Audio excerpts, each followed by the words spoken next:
Okay, my first shot at this video proved that I have absolutely no clue what I'm doing behind the keyboard. None whatsoever.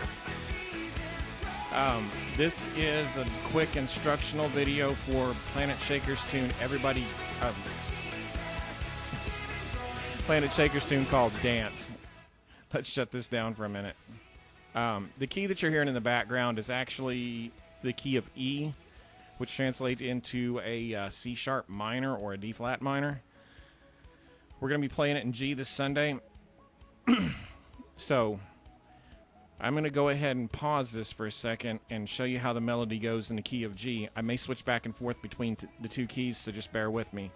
If you hear a guide track in the background, I'm going to be playing in the key of E. Your chord chart's going to say E minor. That's the same thing as a G. So I apologize in advance if I switch back and forth. The melody is pretty simple.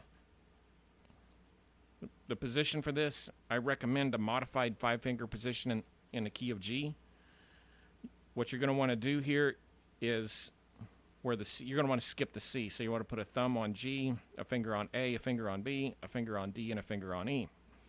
And then you're just going to start with your little finger on the E, hit the E twice, then the D twice, then the B twice, then the A twice, then G, A, B, and then the lower E. Skip the D in there, but hit the lower E after that. And then after that little run, I'll usually hit the lower E twice before I start the run again. So it sounds something like this.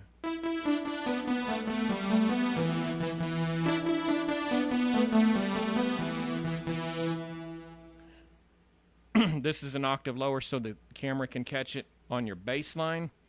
What you'll want to run there is E, D, and then a lower E.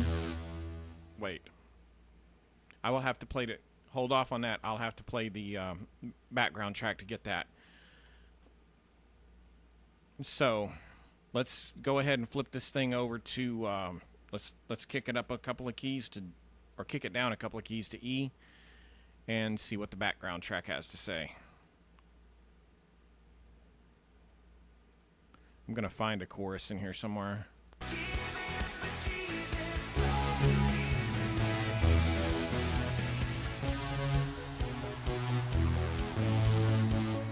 Okay, I got it.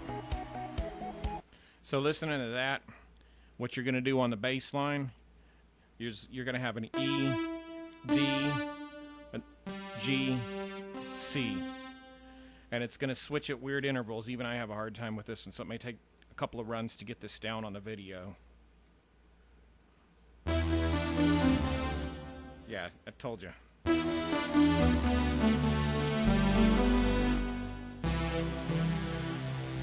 So the bass is going to change when you hit the B the first time. When you start off, the bass is going to be on an E.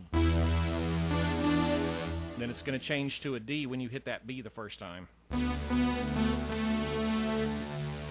When you hit the G, the bass goes to a G. And then when you hit that last E for the first time, that's when the bass line goes up to a C. So I'm going to try this, and like I said, this may prove that I have no business playing this instrument.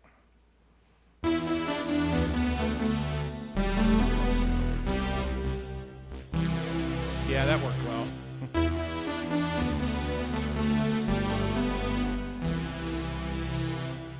That's how the bass goes on it. I would recommend the first few times you play this, focus on the melody by itself. So we're going to kick this back down to E from the key of G and go back to the backup track.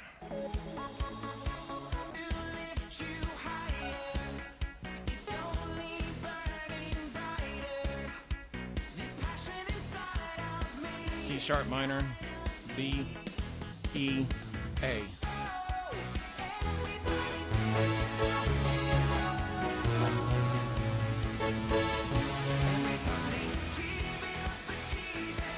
Okay, that didn't take me anywhere.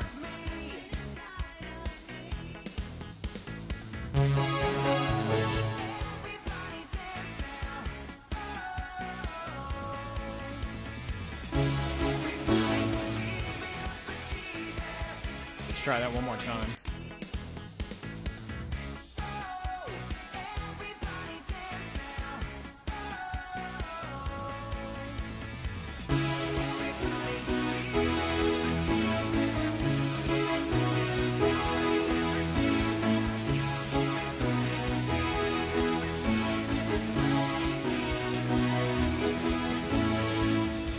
That's your basic chord progression right there.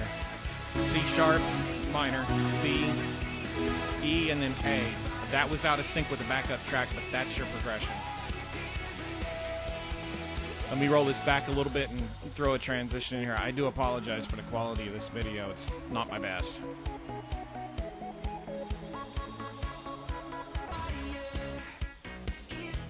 Okay, during this transition, I'm going to switch to kind of a jazz beat.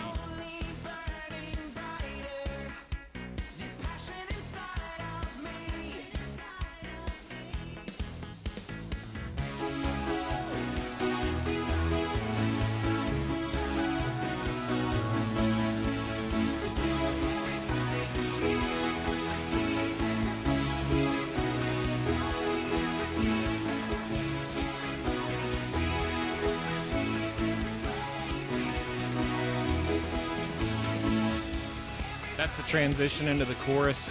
Let me go ahead and drop the background track out. I'm not going to attempt to sing and play this together. It's not one of the songs I've really worked with that on. Anyway, just a couple more comments on this. You may find that a square wave patch or a sine wave patch actually works better on this. I'm using a saw wave. All three of those patches should be around. They're somewhere in the 300s on the Yamaha XG MIDI. I want to say it's around 330 or 350 on the patches.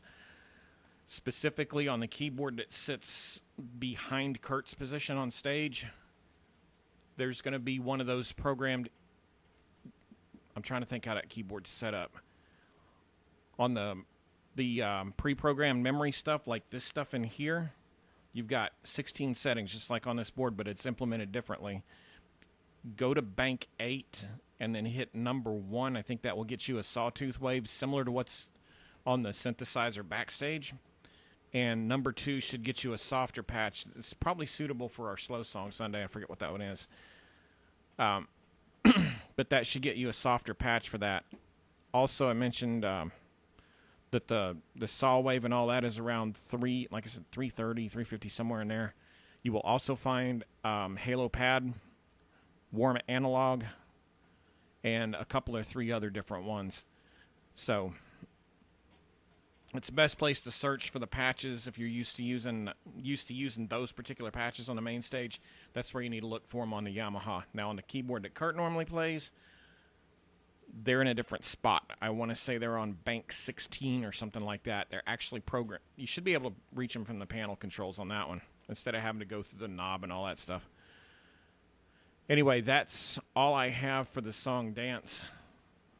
Eventually, I may be able to clean this video up and make it like it should be, but this will get us through Sunday.